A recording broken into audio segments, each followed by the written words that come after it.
ঝালমুড়ি বেছো কটিয়া কটিয়া আছে 10 টাকা 20 টাকা তাহলে 10 টাকা একটা আঙ্গুর জন্য একটা বানো তুমি যাও একটা 10 টাকার বানো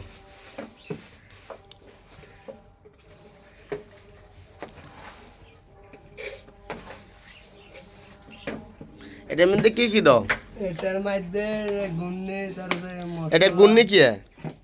ডাল ডাইল ও গুন্নির নাম ডাইল কেন আচ্ছা আচ্ছা যাক আমরা তো চিনি না এটা কি দিতেছ সালাদ এটা কি এটা এটা কি এটা হইলো মশলা এটা মশলা কেন আচ্ছা ঠিক আছে ওর টেস্টি চলো তো কেন তবে টেস্টি চল কম দিও এটা খাইলে কিন্তু কিডনিতে সমস্যা বুঝছো আচ্ছা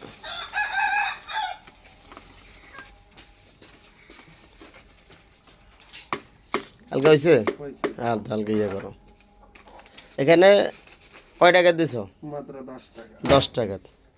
আচ্ছা তাইলে এখন এই 10 টাকার ইয়াটা টাকা আমি দেবো কেন কিন্তু এটা তুমি খাইতে হইব না না না নইলে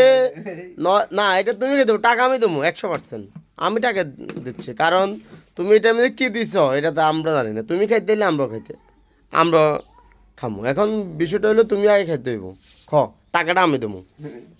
টাকা আমি দেবো তুমি খাও তুমি খাও তুমি খাইতে আইলে আমরা খামো ইনশাল্লাহ দাও খাবেন তো অবশ্যই আর তুমি যেটা খাইবে ওইটার টাকা আমি দেবো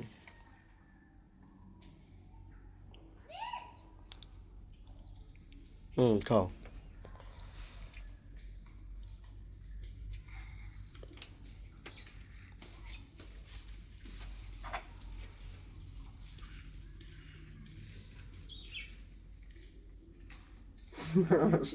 তুমি আসো কা তুমি এখানে যদি ভালো কিছু দাও তাহলে তুমি অবশ্যই খাইতে পারবে আমরা ওইটাই খাবো এখন তুমি যদি শুধু আঙ্গরে খাবো তাহলে তো না তুমিও খাইতে দেবো আর আমি তো বলছি ওইটার টাকা আমি দেবো দেখো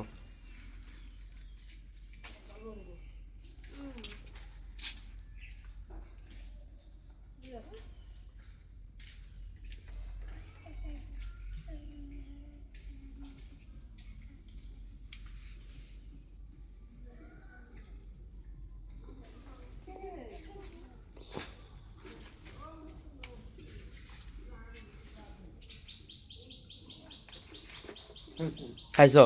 যাক আলহামদুলিল্লাহ তাইলে আমি তোমাকে টাকা দিতেছি কারণ তুমি তো যাতে অন্তত ভালো করে বানাইছো তাইলে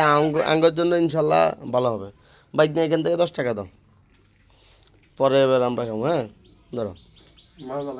মজা লাগছে যাক মানে তোমারে খাওয়ানোর উদ্দেশ্য হলো কি তুমি যদি ভালো করে বানো তাহলে তুমি নিজেও খাইতে পারবে আর আমরা ওইখান থেকে আমরা খাইতে পারবো আর তুমি যদি খারাপ করে বানো অথবা এখানে যদি পরিবেশ ভালো না হয় তাহলে তো আমরা আর খাইতে পারবো না এলাকা